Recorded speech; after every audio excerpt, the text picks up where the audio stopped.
So welcome, Nish, Thank to you very much. this conversation about co-creating the third attractor. This is the ninth conversation, and I was very much looking forward to talking to you. And there is only one structured thing in my conversations. I always start with the question, do you know what the third what we mean by the third attractor in this context? And if yes, could you just put it into your words, how you understand the third attractor? Yes, certainly. I'll give it a good go. So let me just zoom out a little bit and put it into context. I think really the notion of the third attractor and the first and second attractor kind of arise in the context of looking at the crises or the meta crises that the world seems to be facing at the moment. Yeah.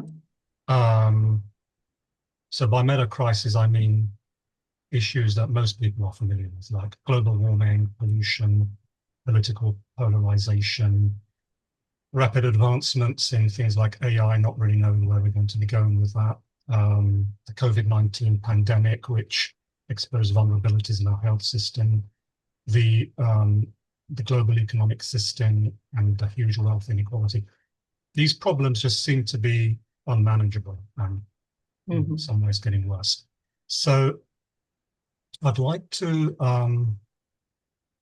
just refer to the spiral dynamics, which I'm hoping most of the viewers here will be familiar with to some extent. My suggestion, and this will lead up to what I think the third attractor is. My suggestion is that many of these problems, or maybe most of these problems, are coming from what we call in spiral dynamics the orange stage of development. Of course, every stage has contributed to it in different ways, but I think maybe orange has overstepped the mark, moving into what in spiral language we might call mean orange. And I think this has caused many of the crises that we're now facing. So this unbridled capitalism, environmental degradation, wealth inequality because of unbridled economic growth in the free market, the very super individualistic nature of orange, which can lead to a lack of cohesion and coherence in our societies. An emphasis, maybe an overemphasis on rationality and reason. So we're maybe having a lack of empathy for people who are at the bottom of the hierarchy. And just this kind of hyper-connected world, which has led to this consumerist world, which doesn't seem to have any upper limit. So I think these are the kind of values arising out of orange that have led to many of these crises. Of course, there are other stages as well that are contributing. You've got blue authoritarianism, red tribalism, green relativism. But if we just as a center of gravity say that a lot of these issues are coming from orange, then two possible ways of addressing that, which we could call the first attractor and the second attractor. One would be to maybe go down the stage to blue and exercise real control over the situation. Maybe suppress that freedom and individuality a little bit, bring in more authoritarian leadership, more dogmatic ways of looking at things. That's probably not desirable to a lot of people and probably won't work because it won't have the flexibility, I don't think, to deal with just the complexity of the issues. That we could maybe call the first attractor. The second attractor would be, if we go back to orange as the source of many of these issues, would maybe to go up a stage and to take more of a green approach. And here we could have problems. We might have excessive relativism, a lack of boundaries, too much emphasis on consensus, lack of strong leadership. And I think green, when taken to its extreme, can lead to nihilism, narcissism. And I think in contrast to the control that I think we'd get at blue, we might end up with some kind of chaos if we try to find a purely green solution to this. That's probably what we could call the second attractor.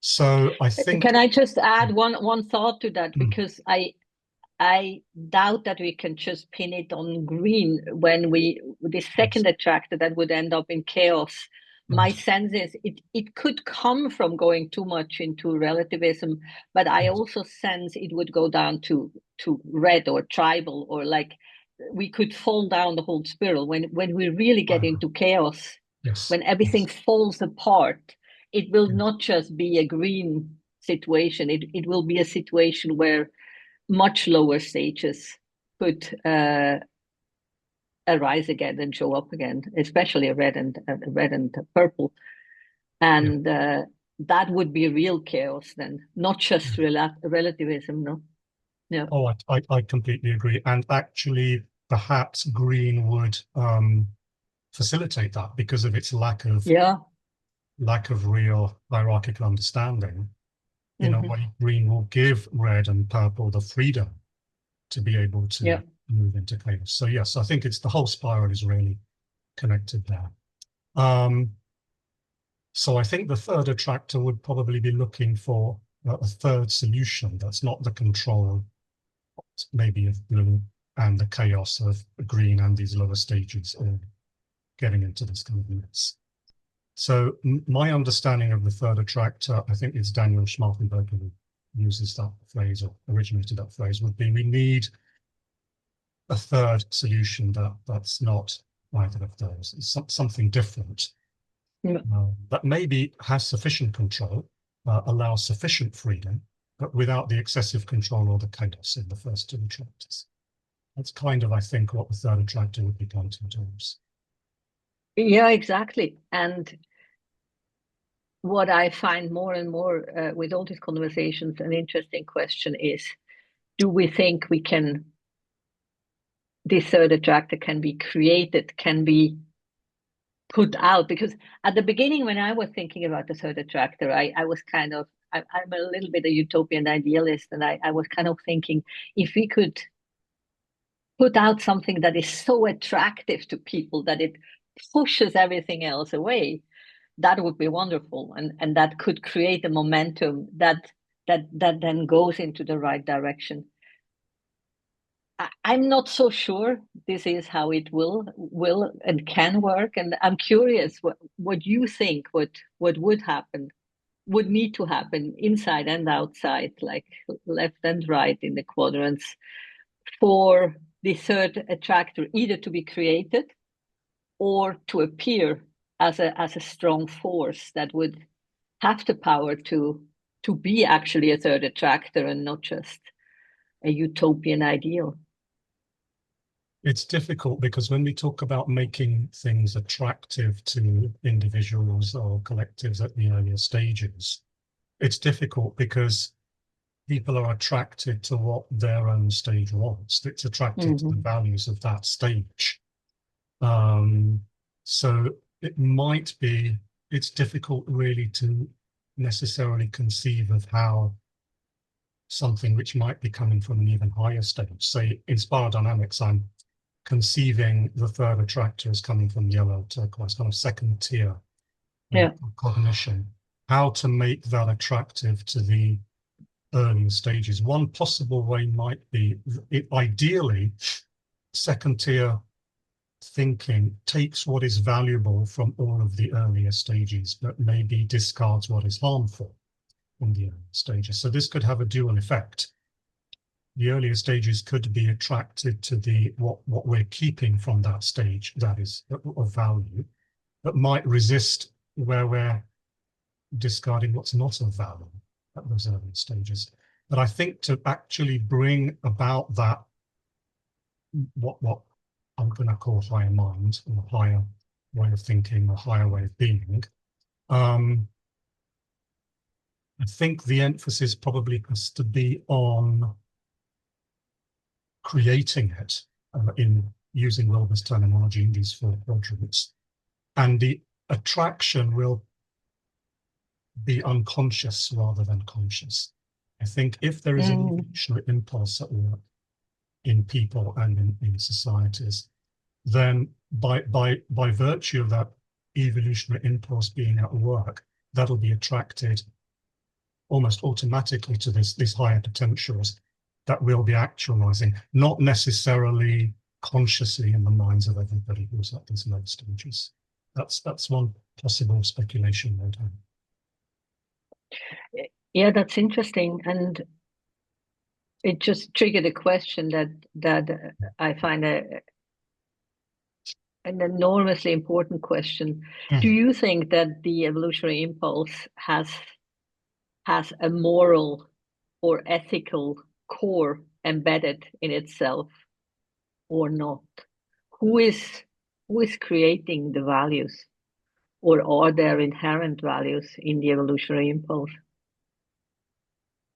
Yeah, I mean, that's a good question. I would say that there is an inherent drive in the evolutionary impulse towards greater truth, greater beauty, greater goodness. Because I think that's what evolution means in the way that we're using the term.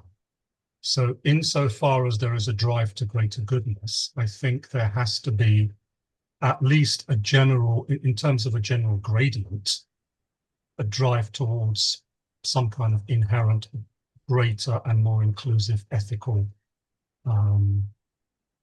imperatives.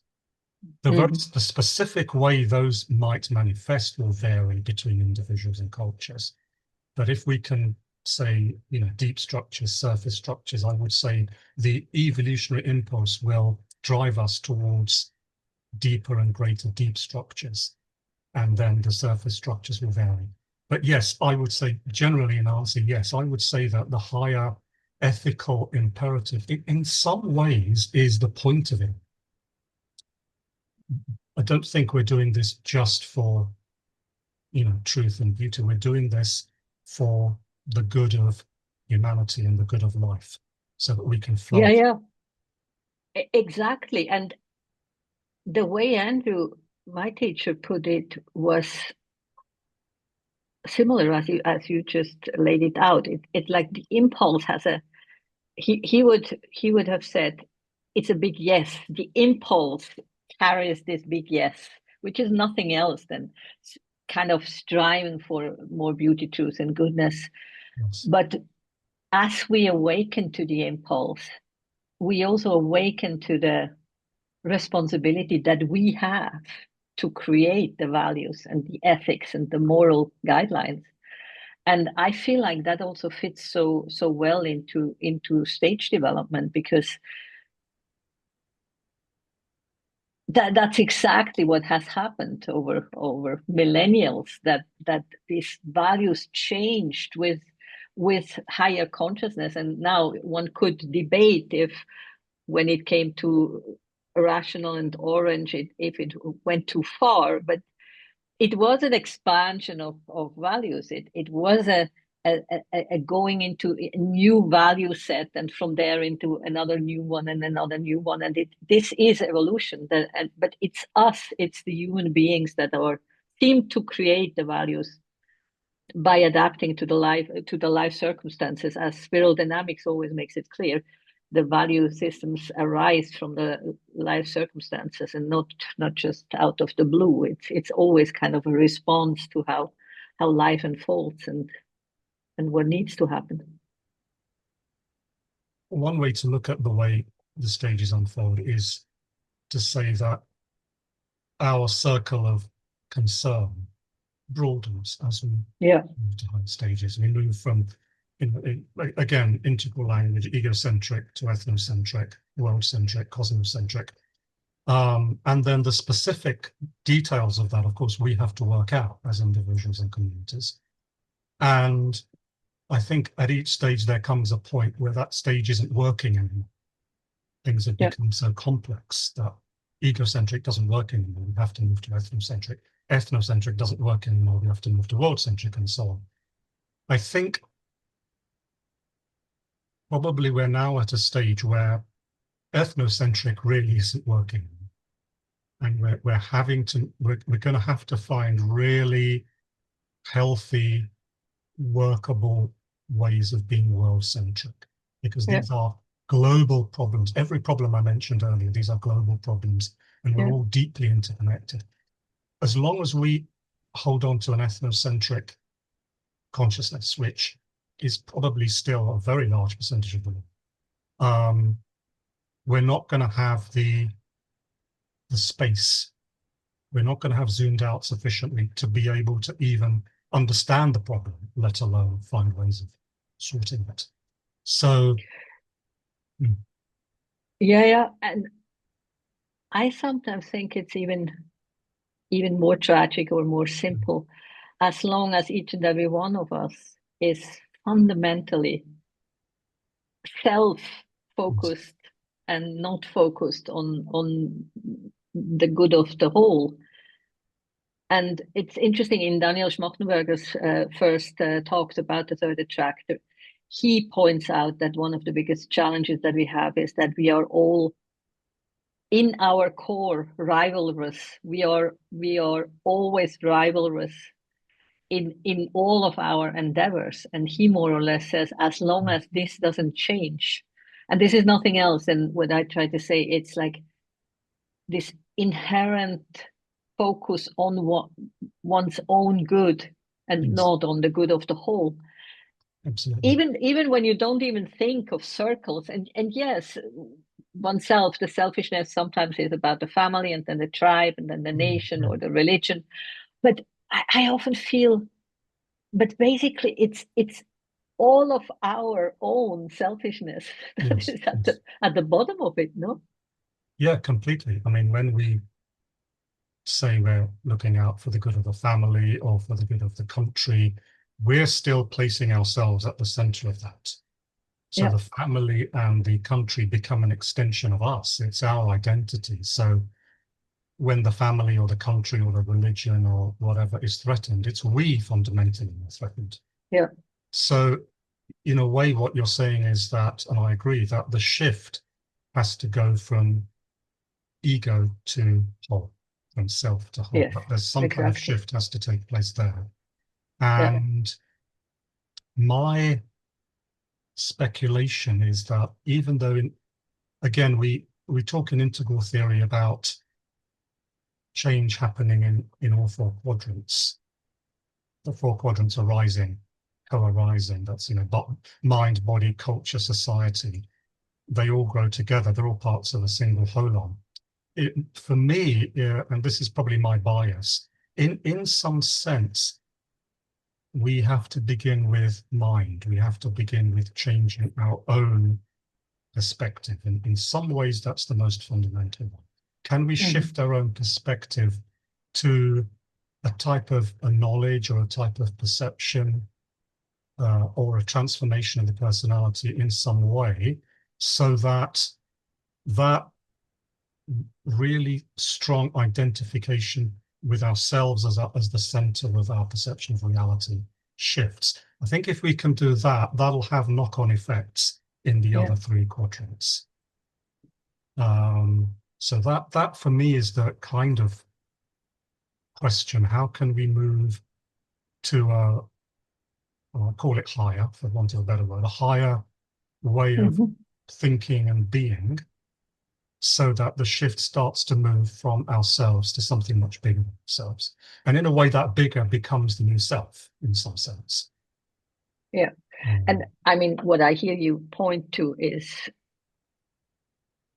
what the traditions call awakening or enlightenment. No? It's nothing else. And I feel strongly we shouldn't, and I'm not saying you do that, but I feel many people kind of shy away from putting that out. That this old concept of enlightenment as a third attractor. And I mean, I totally agree with you.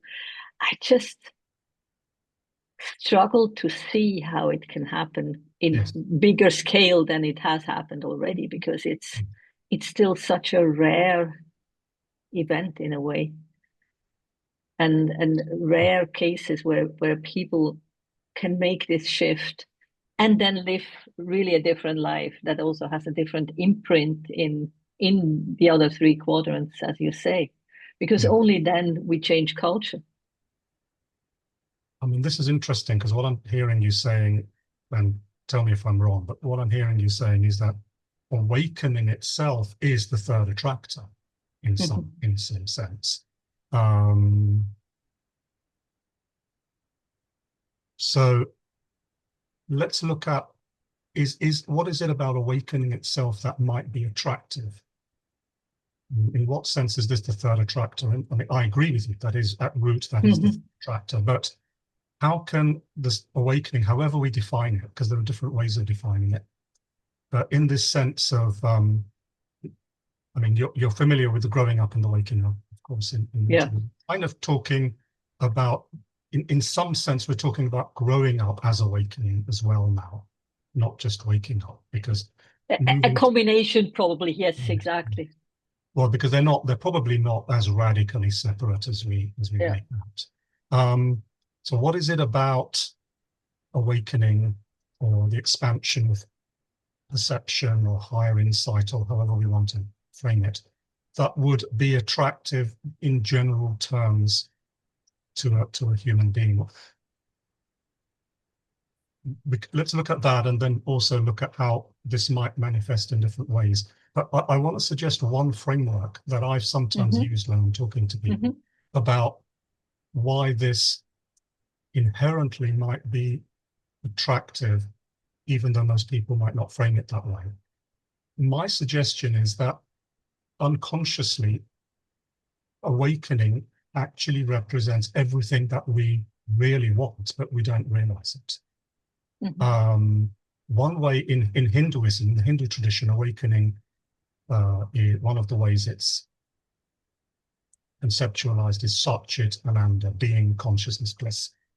And if we go through each of these three, what I found when sort of contemplating these is these actually represent exactly the three things that human beings really want.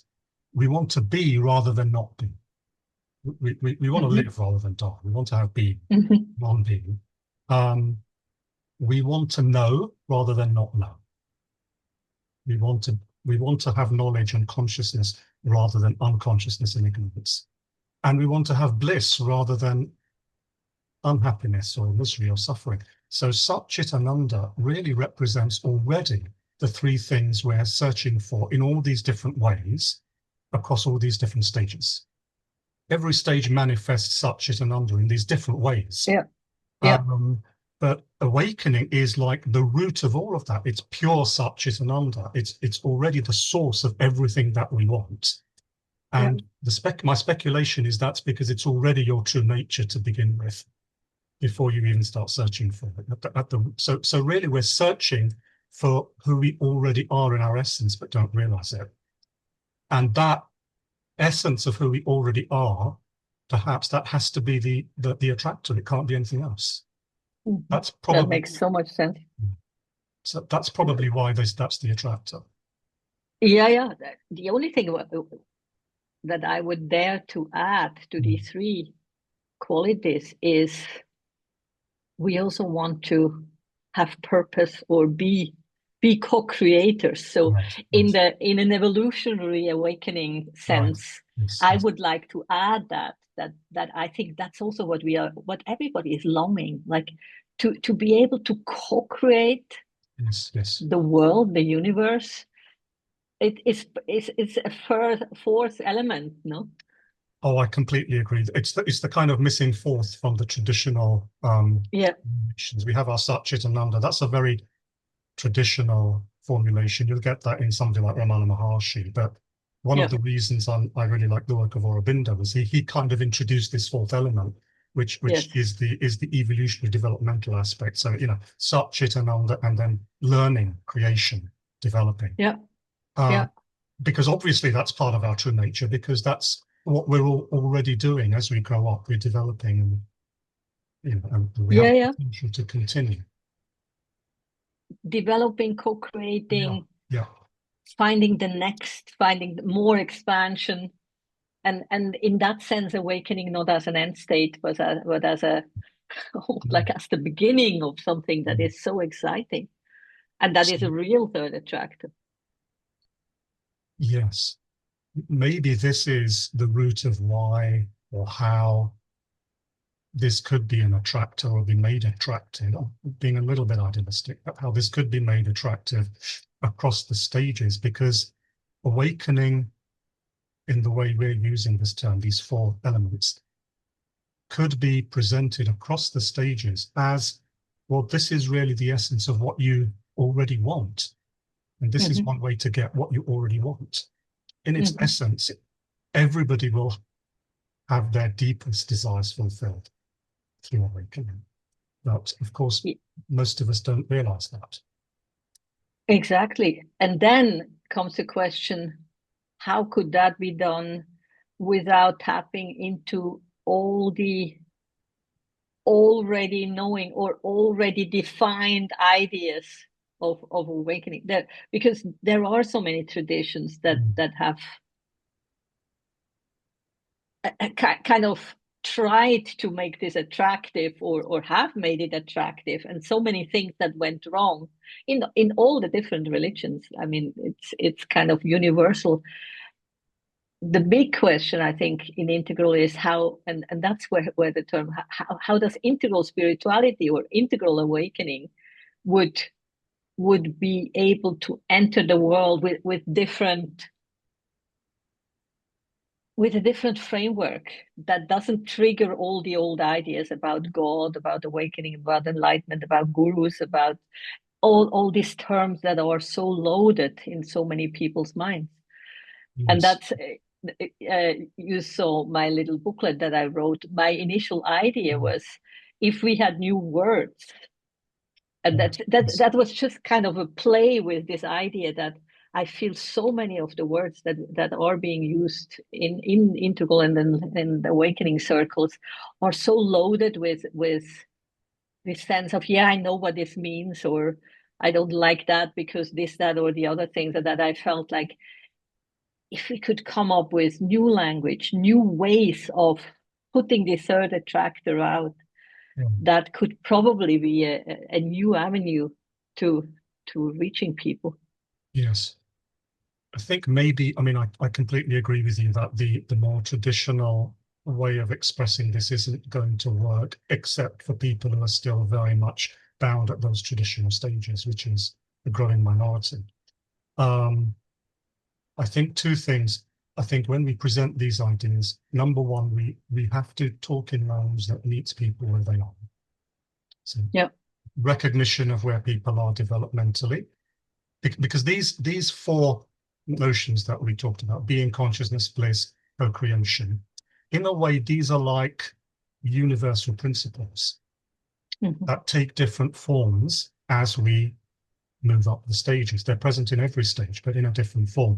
One way I phrase that is these are like fields, but they take different shapes as we move up the different stages. So I think the first thing, we meet people where they are and present the attractiveness of awakening in language that meets them where they are, but also equally importantly, and this is the bigger challenge, can we get people to look at individuals and communities from other stages, so across the boundaries in the culture wars, and by drawing upon these universal principles, can we get people to see, well, these guys at these different stages are in different ways looking for the same thing that I am. Yeah. Yeah. I don't know if that's possible developmentally, but that would be kind of one way to make this attractive across the board and address these sharp divisions between different aspects of these different cultural groups.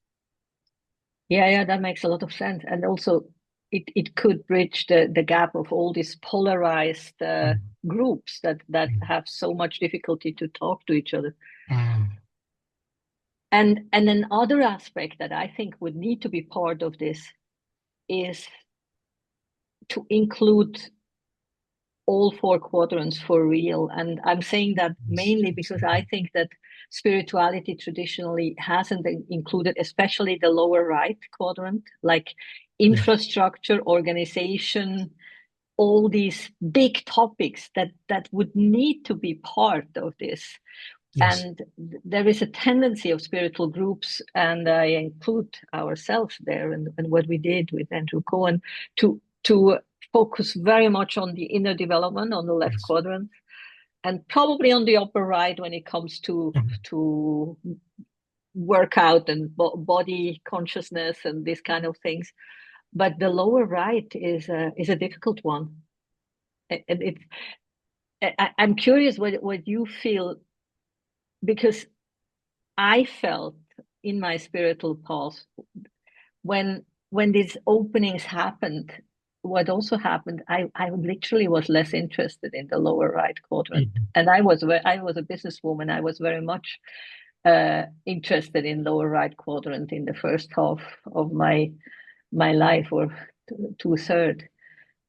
And then with these awakening experiences, this interest kind of cooled down a little bit, and I wonder how this could be changed, or what would need to happen, because I'm convinced it has to be a four quadrant approach, whatever we would put out as a third attractor.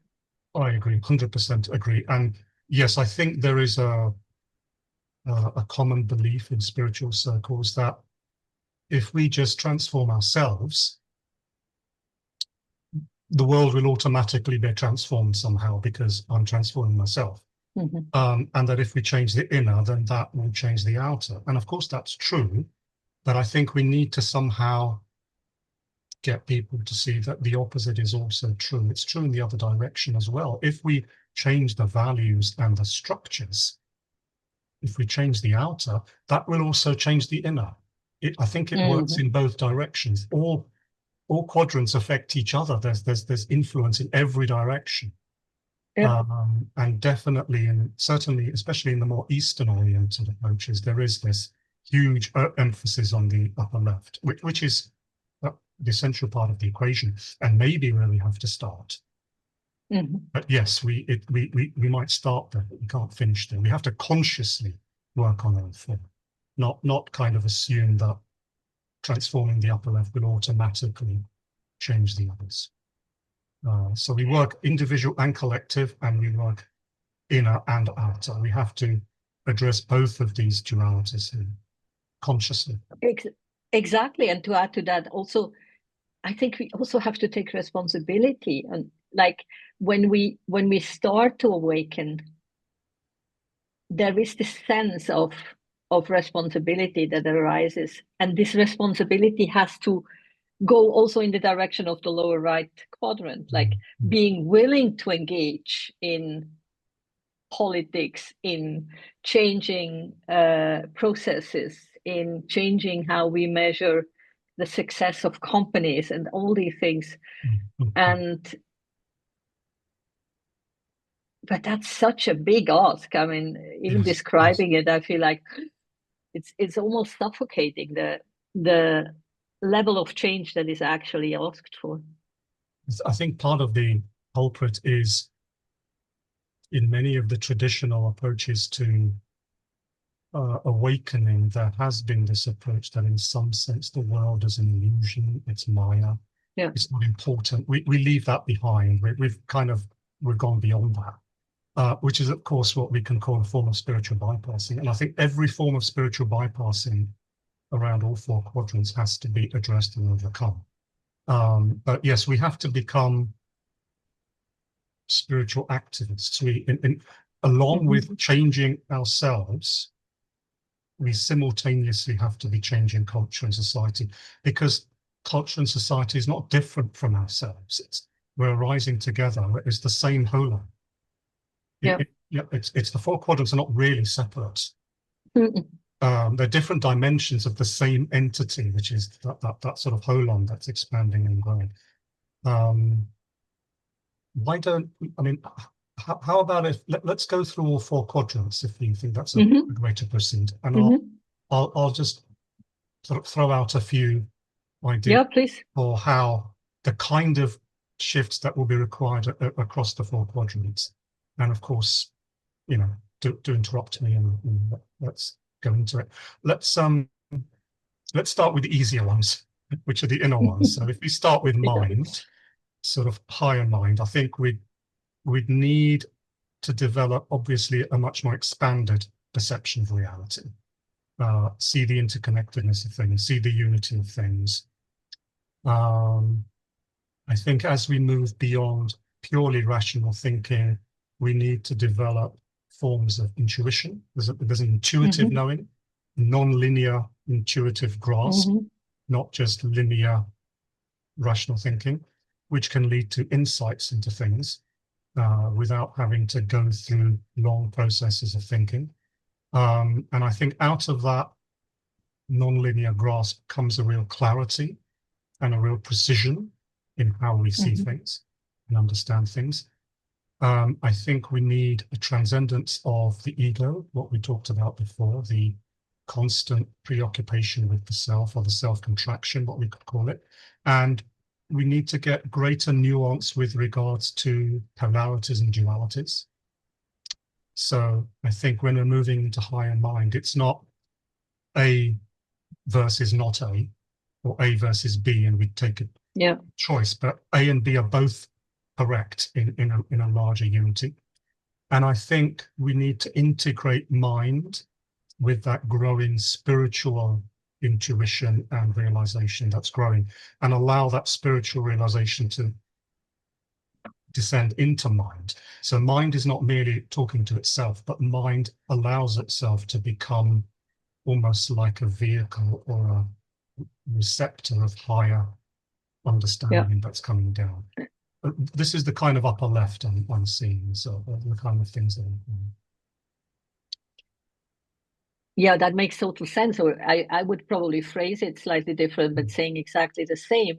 We want to, in the upper left, we want to be centered or identified with our awakened self. Yeah, the identity shifts to the awakened self, and from there, our capacity for these more subtle uses of mind are heightened. We can then easily hold rational thoughts and intuition and everything in between that is not so easily available when we are just in the rational mind or just in the contracted ego mind.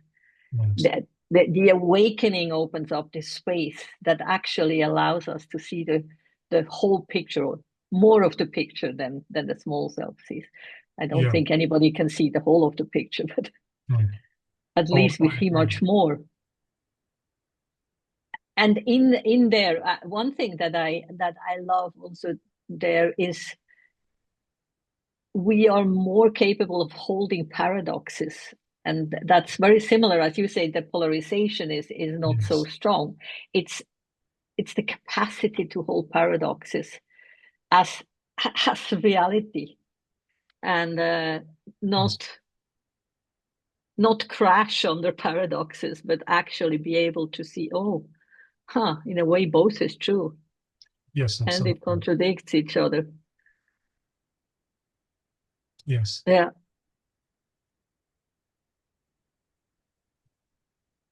I think as we move beyond, because we're really talking about moving beyond being dominated by linear conceptual thinking. Yeah. And it's when conceptual thought in this rigid Aristotelian way tries to understand the complexity of reality, we're going to be constantly hit by dualities and polarities everywhere, because reality is inherently non-dual. We make it dual. But as we move to these higher forms of cognition, the higher mind, these contradictions or paradoxes, they're not a problem anymore. We don't, because we're not limited by conceptual thinking. We can hold them because we've gone beyond this either or dogma of rational thinking.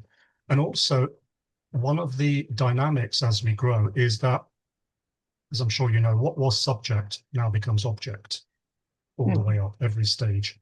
So if at the more rational stages, rational thinking, conceptual thinking, linear thinking, in a way that was the subject, that's who we were. And we can't see that clearly because it's who we are. We're too close to it. It's our identity. But when subject becomes object, we can now see it as other, because we've now identified with higher mind. And then we can actually use that more efficiently than before, because we're not identified with it. We're not too close to it.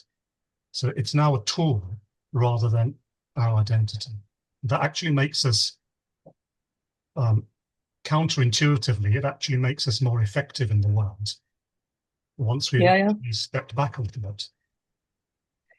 And as you describe it so beautifully, it also gets so evident. And I move now to the lower left quadrant, that when we then come together from this higher mind, and in our teaching, there is only one authentic self, or only one higher mind that comes through you and comes through me. And then when you then can have this bigger perspective, it's actually possible to have conversations about very controversial, very difficult topics from this higher mind, because you are not identified with being right, but you really have this willingness to find out what is true, what is Yes. what is more true, more beautiful, more good. Yes. And this can only happen from this higher mind, when you come together with other people that can hold the container of the awakened mind or the higher mind, and then use the rational mind to dissect the different perspectives. Yeah, this makes a lot of sense, because when I was 20, 30 years ago, I was a student of Vedanta, and we used to say that the true self, the Atman or the Paramatman, that each one of us as individuals can realize, but it's the same true self that we're realizing in each one of us. There's not lots of true selves, there's one true self. And insofar as we're talking about the authentic self, or the that aspect of ourself which is the higher mind, or that aspect of ourself which is deeply in touch with the evolutionary impulse, the same principle can apply. And this makes sense, because you're not then, if you come together as a group to incarnate that higher mind, or allow that higher mind or authentic self to speak through the group, the question of, well, I'm right or you're wrong, if we're doing it, truly doing it, doesn't apply, because that only really applies at the level of the ego. It's the ego that we've gone beyond right or wrong polarity now, really. It's more about just being open to what the authentic self wants to say. Yeah, exactly. And we still make distinctions, like I'm always a little reactive when I hear going beyond polarities, because I do think even in the higher mind we can hold polarities, and there are polarities. I don't know how you see it, but I do believe there are better and worse solutions. There is good and evil. There is better ethics and worse ethics. So I feel strongly this has to be preserved, but we want to see it from the highest possible perspective, from the awakened mind, and then be able to actually make this discernment in a very distinct way. And then, even if we don't have the same opinions, the small self opinions, we can actually look at it together and find the higher integration of contradictory truth, ideally. Yes. I mean, one way I look at it is that when we move into higher mind, I completely agree with you. We still have good and evil, and better and worse ways of being, better and worse ways of looking at things. My experience has been that we move from an emphasis on polarity. What was polarity now becomes spectrum. So good and evil are not radically dualistically separate anymore. Rather, we're just plugging into different aspects of the same continuum, which is the spectrum of development. So that way we maintain the diversity between these different aspects, but we also subsume them in a higher unity as well. So we have this unity in diversity, which I think these earlier stages up to green struggle with. They're very much about very specific dualities, which leads to all these conflicts, of course. Yeah. I mean, let me suggest what I think are a few possible characteristics of higher mind in the lower left. How the higher mind culture might possibly show itself. I mean, I think that there'd have to be some kind of shared vision and the guiding principles of that shared vision, I think, would have to be unity and interconnectedness. I think that has to be at the root of what we're all envisioning. A, it's what is already the case, and B, it's also what we want to emerge. It's both of those. I would say also there would be a massive revalorization of our values and our ethics. So I think value and ethic is crucial and core in the lower left. And we'd really get back in touch with some of these universal principles that are there all the way through the lower stages, but would now be really manifesting in a very strong, powerful, world-centric or even cosmocentric way now, such as compassion, justice, global well-being. These kind of values would really come to the fore, I think, in these kind of cultures, because the whole point of a higher mind culture would be to find enlightened, harmonious ways that we can all live together. We'd want to bring about cultural coherence. So even though there's diversity, we'd want to find the unity in that diversity.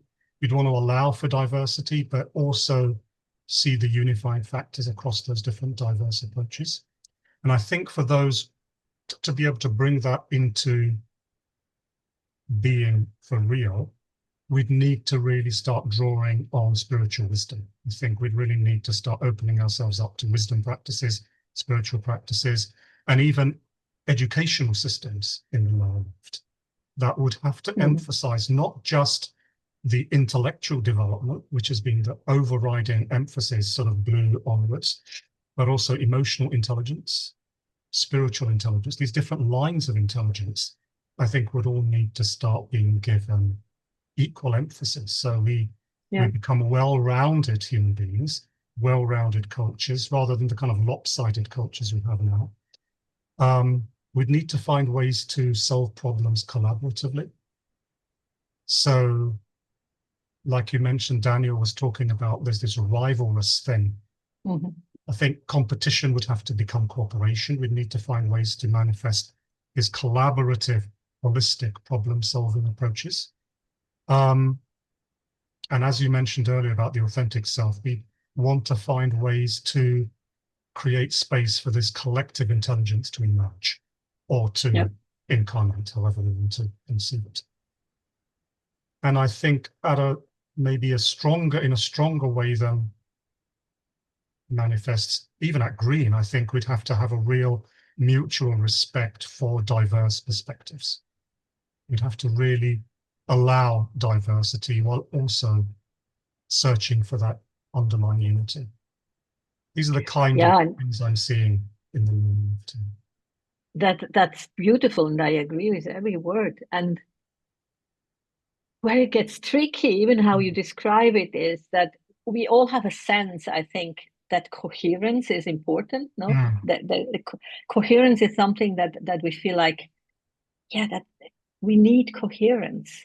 And then the question is, coherence in what?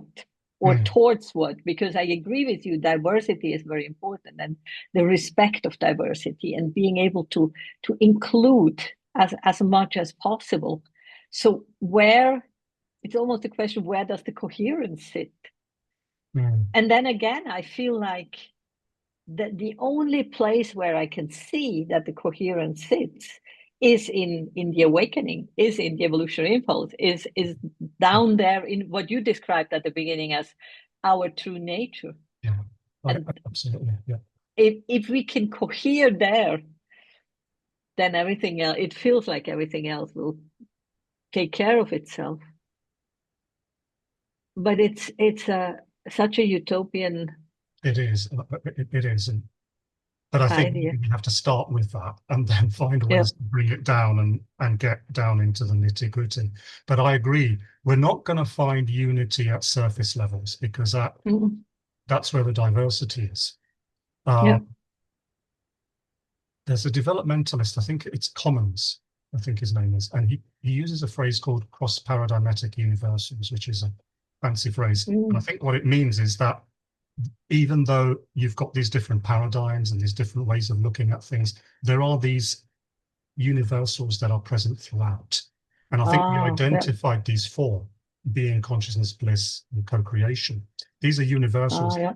that are Yeah. always going to be there across all the diversities in some form or Beautiful. another. So that it's in these cross-paradigmatic universals, such as Ananda, evolutionary impulse. I think that's where we find the coherence, Yeah. which is the true nature. There's nowhere else you can find it, because once you go come outside, for want of a better phrase, outside of the true nature to more manifest forms, you're immediately going to get diversity. So it's at the Yeah. core that you're going to find that unity. Yeah. Yeah.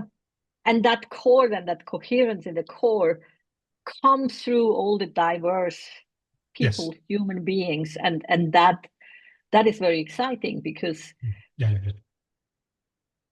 it's interesting. I meet so many people, or have met so many people, that feel like ego transcendence means to really lose one's own sovereignty and one's kind of personality. And I mean, in a way, the contrary is true. The awakening Yes. brings forth the beauty of this personality that has incarnated in this life. And then we can come together, each and every one with their specific skills and flavor of being. This is another interesting counterintuitive paradox here, which is that the more deeply we find our commonality, the greater space there is to manifest our uniqueness. Yeah, yeah, Um, exactly. and so when if in this kind of higher mind culture, I meet somebody and their uniqueness is very different from my uniqueness, but I can honor and meet their true nature, and they Yeah. can honor and meet my true nature, and see our different uniquenesses as different expressions of that sameness of true nature Mm-hmm. within us. So I think Mm-hmm. that's where it begins and ends, in that Mm-hmm. true self or authentic self, which is that same power, for want of a better word, that's Yeah, trying to manifest through each one of us. yeah. I wanted to add one thought, and I'm not even sure if it's actually lower left, but it probably doesn't matter. Hmm. Uh, I don't know if you read Said Dablabani's book, Second Sapiens, his last book. I'm reading it, yes. And his whole book is about a very important aspect of what we are discussing here, that we also have to reintegrate into nature, that we have taken ourselves out of nature. And one important step is that we reintegrate ourselves into nature, see ourselves in this oneness that we are pointing out. It's also the oneness with nature. We are not outside of nature, we are nature. And this awareness has to be strengthened again. Otherwise we cannot treat the planet as it should be treated. Yes, I agree. Probably not sure exactly which quadrant that might be, but probably upper right, because that's kind of the external, the objective world, the world of nature. Maybe I'm just kind of guessing there. But yes, I think but certainly developmentally, the another counterintuitive paradox, the more we transcend, the more we have to go back down and include. Yep. The higher, the taller the tree, the deeper the roots. So I think by the time we're getting to thinking about manifesting higher mind in these different ways, which is a very high stage of development, we also need to go back down and re-embrace some of the things we've really left behind. And of course, probably the most major one of that is our inherent oneness with nature, which, and again, orange, which a fantastic stage in its healthy forms, but in its more unhealthy forms, one of the things orange has done that has contributed so much to the destruction or the damage to the spiral is its cutting itself off from nature and seeing nature purely as something we can exploit. Yeah, Not instrumentalize nature. exactly. Not seeing in damaging nature, we're damaging ourselves, obviously, climate change and so on, because we are of nature. We're not separate from it. You can't separate yourself from it. That, I think, is vital for this higher mind. Yes, we must go back and reintegrate that oneness with nature, and that will automatically change the way we are with nature. Because I think if we start to see nature or find ways to see nature as part of ourselves, it's going to be that much more difficult for us to harm nature. Yeah. Where we can possibly avoid it, because we'll literally feel that as pain to us. Yeah. Exactly.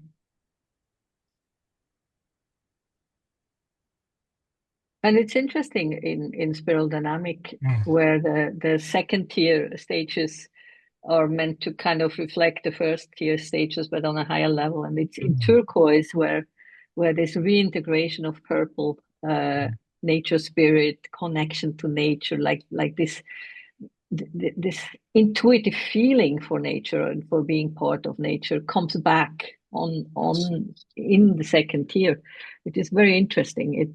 It all fits together in a way. What we intuit and what the theory tells us. Yes, I think so. I mean, in a way, yellow is a higher form of survival. We have to survive. We have to find ways to integrate these different systems together. And then turquoise, like you say, it's a higher form of oneness with nature, almost a higher form of magic, a higher form of shamanism almost starts to re-emerge. Yes, exactly. And then, very speculatively now, coral, if we see coral as the next stage after turquoise, we'll find new ways to be spiritual warriors, a new form of red will come. Maybe that's where the real drive to change the world will come, because we'll really get out there and be, warriors for these higher values and higher interesting ethics that we're standing up for. Not warriors through, violence like we but higher mind warriors who will really go out with the emphasis on changing things. That makes a lot of sense. Yes. Yeah. Shall we move to the upper right and look into what happens there when higher mind appears? Yes. So this is kind of higher body and higher brain and higher behavior. This is the kind of observable, measurable, individual exterior. So I would say enhanced cognitive functioning.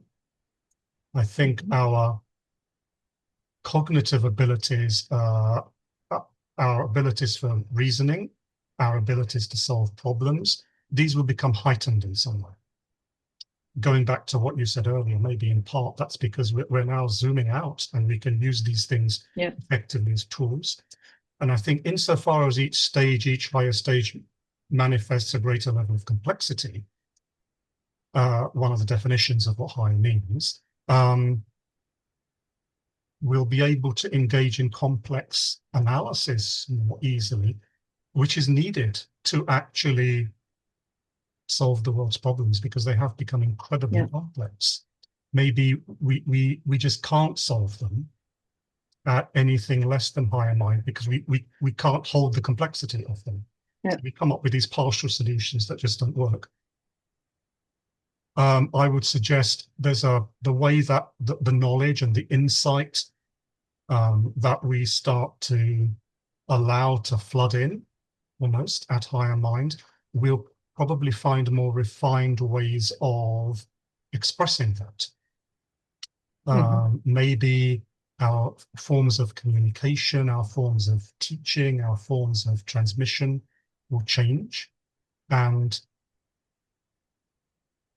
we'll have that capacity to be understood across the spectrum. Maybe we'll find ways to communicate that everybody can relate to, not just people at our stage. So there'll be a real inclusion communicatively.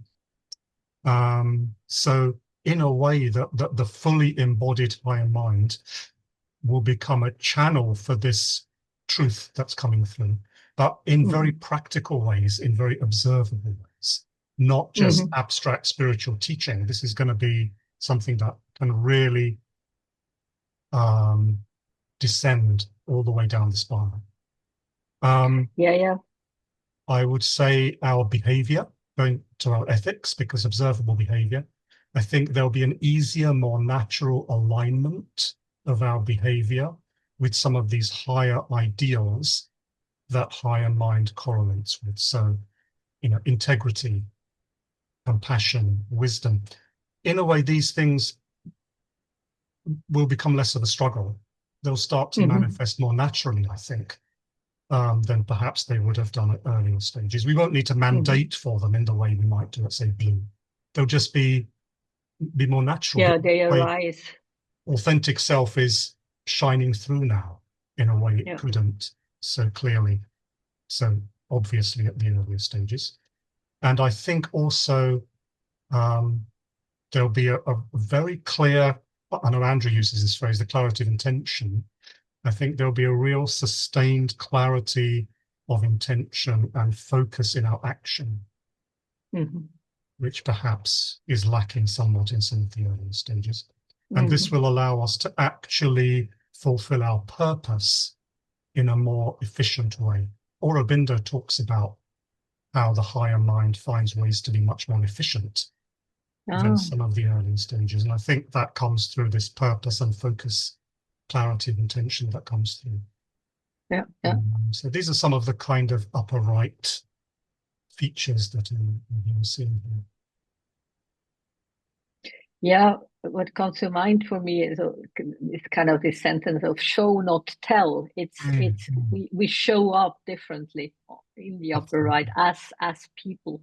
Yes, yes. Expressing these values that you're pointing to, this higher integrity, more compassion. And it has to show in our daily interactions, in kind of every minute, every second of the day.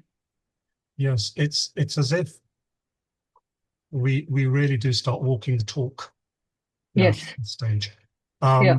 With the analogy of tuning forks, if you've got a tuning fork that's tuned very well to a particular note, if you bring another fork close to it, that fork will tune itself to by resonance. Yeah.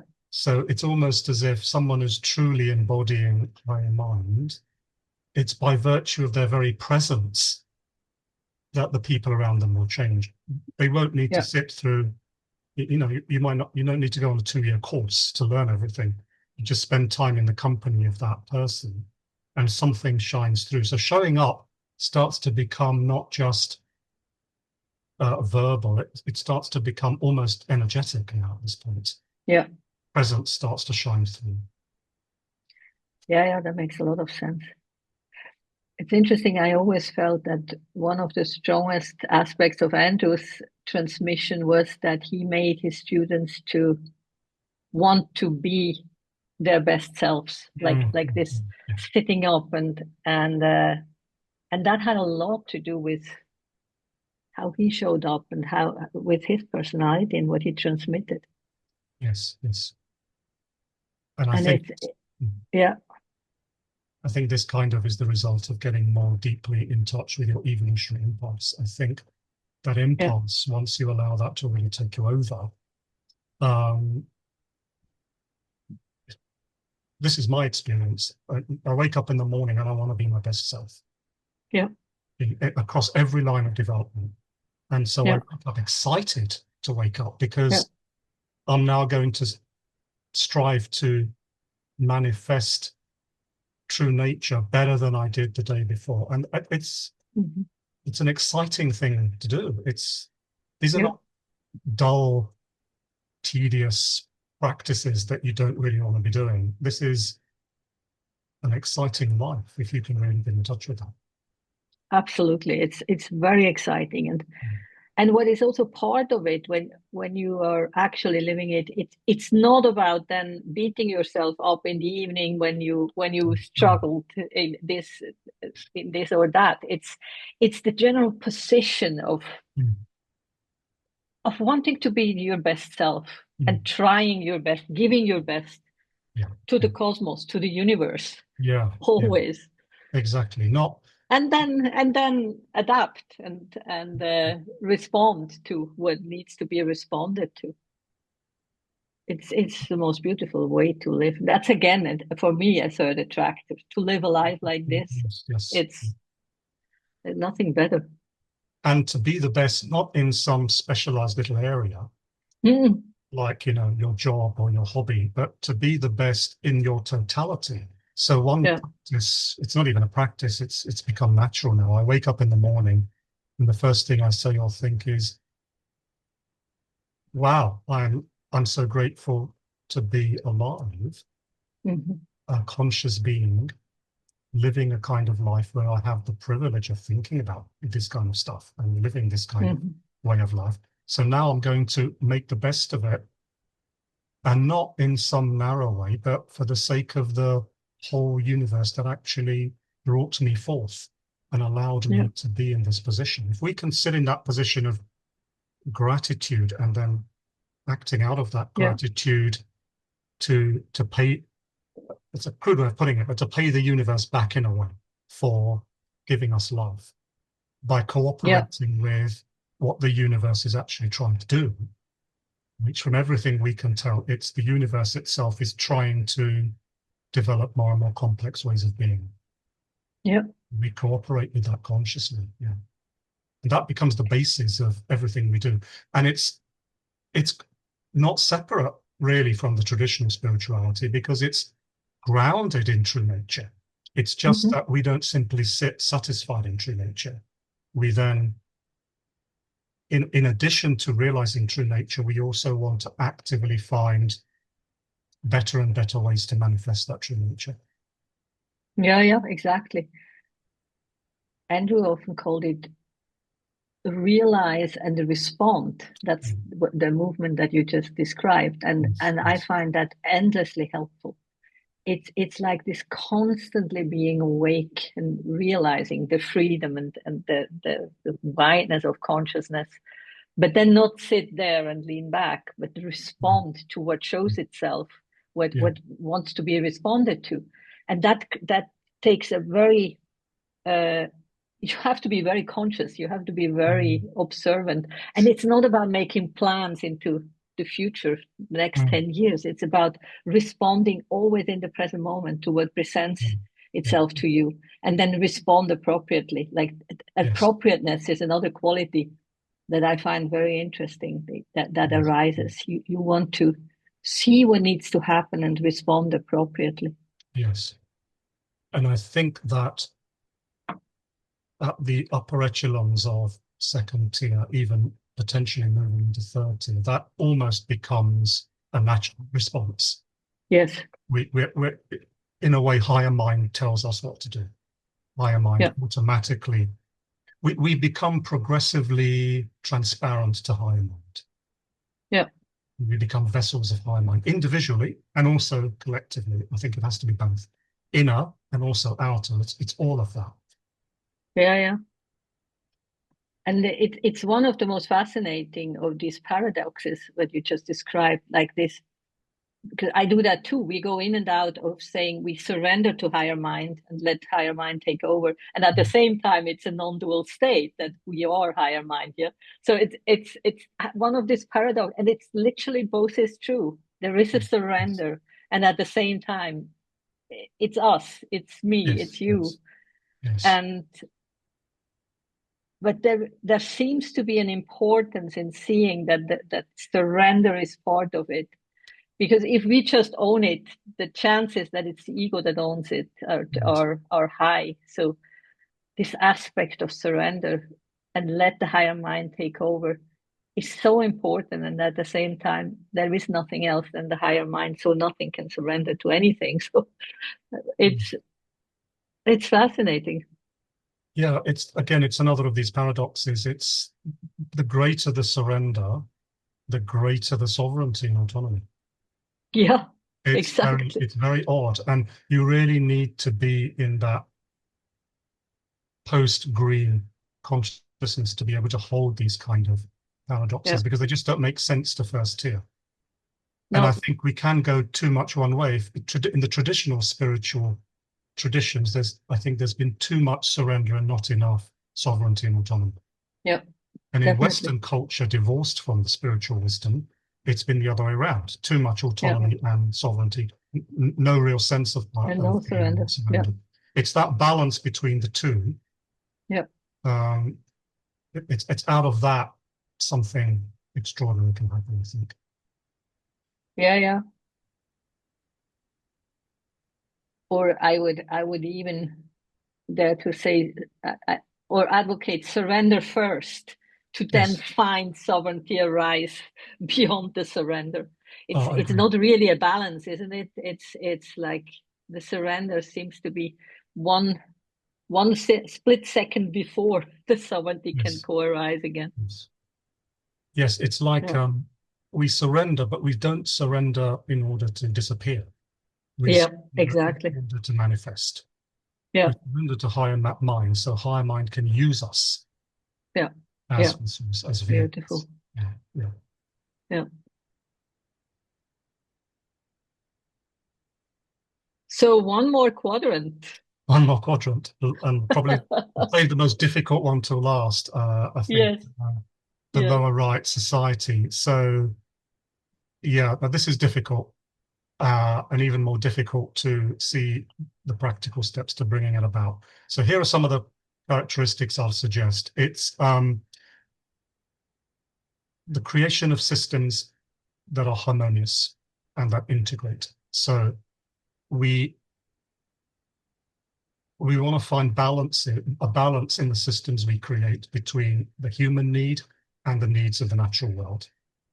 And we want to integrate different aspects of what we need as humans into this harmonious, integrated system.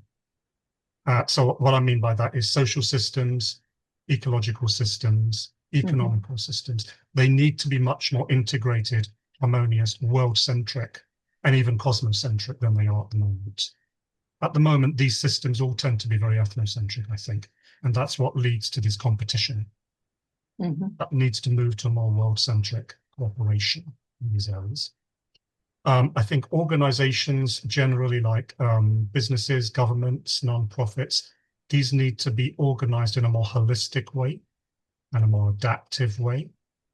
And I think whereas traditionally the emphasis is on the more rigid hierarchy and the profit maximization, there needs to be a shift to values such as collaboration, innovation, the well-being of the collective. And even organizations even need to find ways to align themselves with longer-term, spiritually oriented goals, not just materially oriented goals or financially oriented goals. Economic systems that are ethical and that are sustainable. So we're looking at systems that look or prioritize the common good. That take into account ecological balance, that emphasize social equity. So we don't have this ridiculous disparity between the very rich and the very, very poor. We move beyond exploitation, whether that's the exploitation of nature or the exploitation of other people. The world economy is so much built on the exploitation of people in poorer countries or poorer people in your own countries. Going beyond crude consumerism, which is this kind of endless growth and endless profit making, and doesn't result in any real human satisfaction in the long run. And economic systems that are regenerative in some way, that are equitable, and that support as much as we can, not only human flourishing across all areas, across all lines of development, but also planetary flourishing. Global cooperation, some kind of global governance, maybe. So forms of global system that are based in and encourage and allow the emergence of cooperation over competition. International agreements, collaborations, governance structures that will address some of these problems we mentioned right at the start of the talk that are completely global in nature: climate change, inequality, peace. These can't be solved at any level less than global agreement. Yeah. And a very basic principle, which I think is almost entirely ignored, is universal human dignity, that dignity of every human life on the planet. And the only way to even start moving towards that is to recognize the interconnectedness of all nations. It can't be that an American life has more value than an Afghan life, for example. And finally, the technological development, I think, for the collective good somehow. So developments in technology need to serve, say, the collective good, human flourishing. They need to be aligned with ecological sustainability.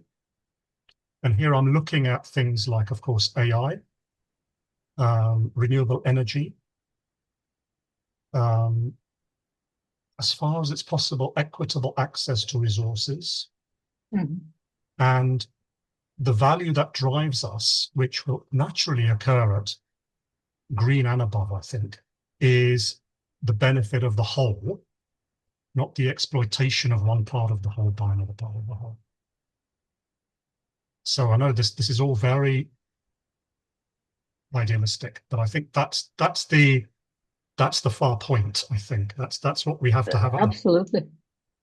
Yeah. I agree with every single point, and at the same time, it's everything that you just described is so far from what we see right now happening in the world. No, that is for me the most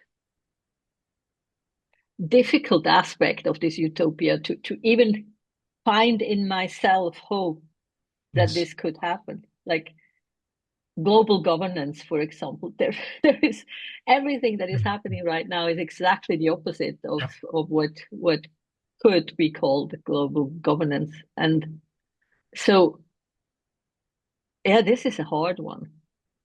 It's very difficult and very, very incredibly at the level of generalization. I think there's only two very broad stroke approaches to even begin to move in that direction. One is grassroots up, and the other is leadership down. So the first one, we start with ourselves. We live as if higher mind is manifesting through us. We create groups, and there's a phrase, I can't remember where it comes from, I'm stealing it from somebody, but there's a phrase, we create islands of coherence. That we can be part of, groups like you have with Manifest Nirvana, groups who are coming together to do this. And they may be very small groups in comparison to the world's population, but if lots of islands of coherence start to sprout all over the place, then gradually these might connect with each other to form larger and larger islands of coherence, until eventually, bottom up, there's some kind of influence starts to happen. And the second would be top down. Develop individuals who are really manifesting higher mind strongly, and find ways to move them into positions of power, positions of leadership across the board, not just politically, but in every arena. And then through them, higher mind will start working top down. So these are there's a lot of detail to work out there, but generally speaking, I think both of these are required: top down, bottom up. I believe that too. It cannot be either or. And I just don't see a path right now where it is happening. For me, it's and that's a little bit a sad thought, but I can see it happen after a big crash, after a big catastrophe worldwide. That when the rebuild starts, that people could have come to their senses and then might create something different. That's also where Said lands in his book. But then I was also thinking, or I'm very aware that the chances are also that we fall down the spiral and end up in purely tribal and red environments if there is a really huge catastrophe happening. That basic principle of development, which is that development happens when what we're currently doing is no longer working for us. I think the vast majority of people are not getting that. Yep. I think blue, orange, and green, they all probably think, well, this is working fine. Yeah, exactly. What's the problem? What meta crisis? What are you talking about? So I think maybe something severe will have to happen to get people across the spectrum to truly realize that, wow, this really isn't working anymore. And that's the crash, I think. Some kind of crash won't be needed. Because what I've noticed is that when things go wrong, people often get entrenched even more deeply in their current beliefs. Yeah. But it needs to be of a nature that their current beliefs are shaken and they realize it's not working. But isn't it also a very specific time we are in? Because never in history have so many different stages existed next to each other, no? It's only the last few hundred years that you have this broad spectrum, literally from tribal up to at least teal, yellow, or a little higher. And I see that often as one of the biggest challenges that we have, that you have all these parallel value systems trying to exist next to each other. And it's difficult. And first year it has a hard time to understand the other stages. So that in itself gives so many challenges. Yes, and it's actually more than that. They're just trying to exist next to each other. I think for the first tier stages that each one of them in their own way are trying to dominate. Yeah. They want to be the only stage. Yeah. They're the only ones who've got it right. Let's make everyone Christian. Let's get everyone on the share market, whatever. My attitude is, well, there's a couple of things. First of all, pay real attention to the inner quadrants insofar as I can transform myself.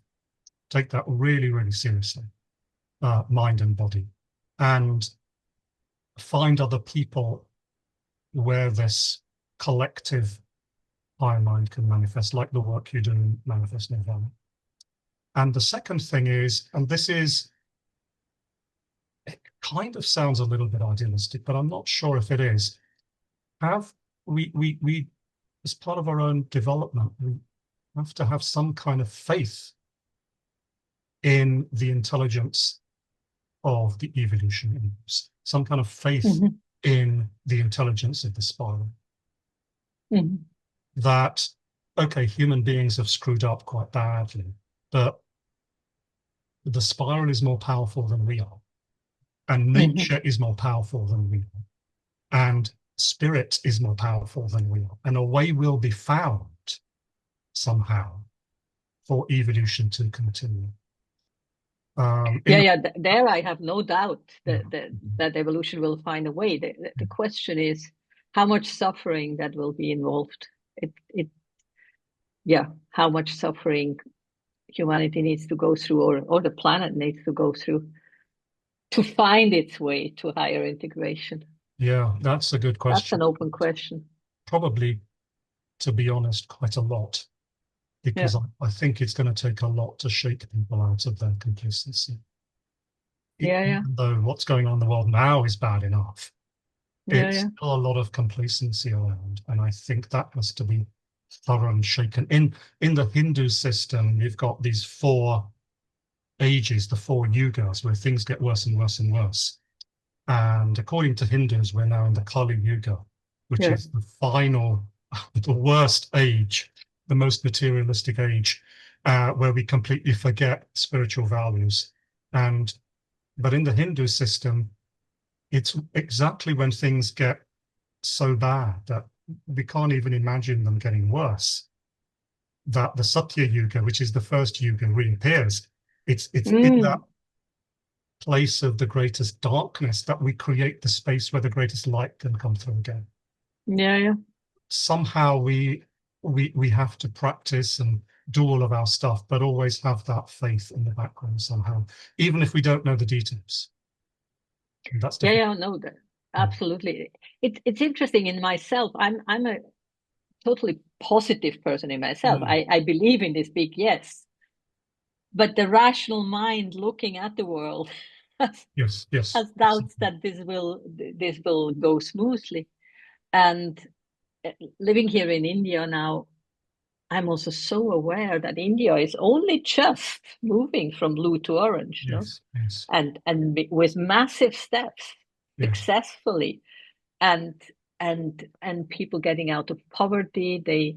They get into middle class. There are very rich Indians, as you know, yes, yes. and you see it. Like I come from the energy sector, and sometimes here in our little sustainable village, I give talks about sustainability, Mm, and so I looked into India's energy consumption, and I mean it's shocking, and I cannot blame them. mm. How energy went up in the last 20 years. Energy consumption went up because wealth goes up. Like the moment when people get richer, the space they need for living, Yes, uh, cars, everything creates a yes, much bigger footprint. yes. I mean, my concern in a way is that the way the explosion of orange has taken place in the East, India, China, and so on, what Mm-hmm. we used to refer to as third world countries. Um, I'm wondering if that is happening in a way that's healthy, or if, in a way, some of the really unhealthy aspects of Western orange are being imported to become unhealthy forms of orange in the East as well. I'm And sure that this that's the case. is resulting in an even greater degree of unsustainability. Yeah. Um, most people I've found, when you talk to them, hit the West or East, as long as I'm okay and my family's okay, why should I care about what's happening on the other side of the world? Or why should I care about what's going to happen in 50 years' time? Yeah, I'm yeah. As long as I'm okay Or and family's okay. Yeah. why should I save energy? I have no impact as long as Yeah, absolutely. the US, China, whoever it is, has such a huge footprint. Why should I then not ride a car or whatever it is? And yet, It's historically, the greatest impact has been made by extraordinary individuals. yeah, Jesus, Buddha, Gandhi, yeah, yeah, yeah, and so on and so on. These were just ordinary, relatively uneducated in some cases, individuals who had a vision that was extraordinary. And yeah. it was, they were going to embody that vision come what may. And they were willing Mm-hmm. to die for that vision. They're willing to die for that vision today, if need be. Yeah. Honestly, we have to be like that, Mm-hmm. which is incredibly difficult, but it's nothing less than that's going to do the job. We have to respond. And speaking metaphorically, my mind is constantly looking for people to be like that. Yeah. We have to, in our own context, be like these extraordinary individuals and not ask the question, what impact can I have? Because when you align yourself with higher mind, when you align yourself with truth, beauty, and goodness, the impact that you have is not linear, it's exponential. Yeah. It's Yeah. massive Yeah. Yeah. proportion to just you as one person. Because Yeah. it's not you who's doing it anymore. It's something bigger that's Mm-hmm. doing it through you. That's the faith we have to have and be literally willing to die for it. Yeah. Nothing And short of that's going to do the trick. it is this spiritual warrior that you are Mhm. talking about that is needed right now more than anything else. And we do that.